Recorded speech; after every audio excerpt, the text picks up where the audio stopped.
Smart জ্ঞান একাডেমীৰ নতুন এটা ভিডিঅ'লৈ তোমালোকক স্বাগতম জনাইছোঁ, য'ত আমি আলোচনা কৰিছোঁ পূৰ্বে আহি যোৱা বিভিন্ন প্ৰশ্নৰ উত্তৰ। তেনেহ'লে ব'লা আজিৰ ভিডিঅ'টোলৈ। সাহিত্য একাডেমী পুৰস্কাৰ পোৱা ৰংমিলিৰ হাঁহি উপন্যাসখনত ৰচক কোন?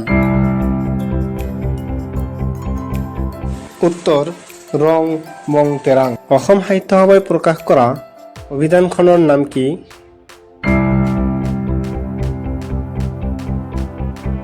উত্তৰ চন্দ্ৰকান্ত অভিধান। বড়ো সাহিত্য সভা কেতিয়া গঠন কৰা হৈছিল? উত্তৰ 1952 চনৰ 16 নৱেম্বৰ তাৰিখে। অসমৰ প্ৰথম শিশু আলোচনীখনৰ নাম কি? উত্তৰ ল'ৰা বন্ধু।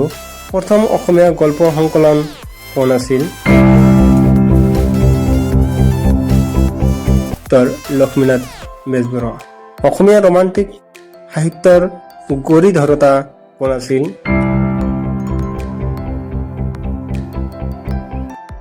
উত্তৰ চন্দ্ৰকুমাৰ আগৰৱালা। প্ৰথম অসমীয়া সংবাদপত্ৰখনৰ নাম কি?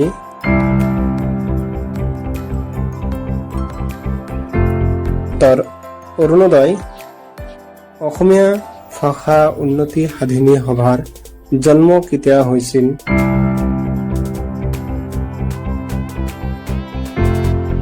উত্তৰ 1888 চনৰ 25 আগষ্ট তাৰিখে। সাহিত্য একাডেমী বঁটা লাভ কৰা কবি হীৰেন ভট্টাচাৰ্যৰ কবিতা পুথিখনৰ নাম কি?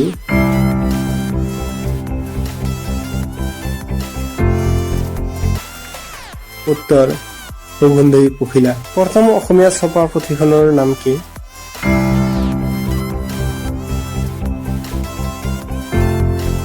উত্তৰ বাইবেল। 1813 চনত ছপা কৰা হৈছিল। জনাকীৰ প্ৰথম সম্পাদক কোন আছিল?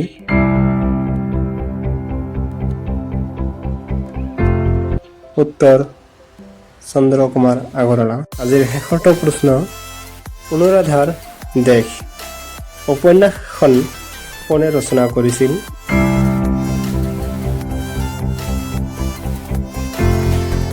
উত্তৰ ফণীন্দ্ৰ কুমাৰ দেৱ চৌধুৰী। ভিডিঅ'টো কেনেকুৱা লাগিল কমেণ্ট কৰি জনাবলৈ নাপাহৰিব। ধন্যবাদ। আকৌ লগ পাম আন এটা ভিডিঅ'ত।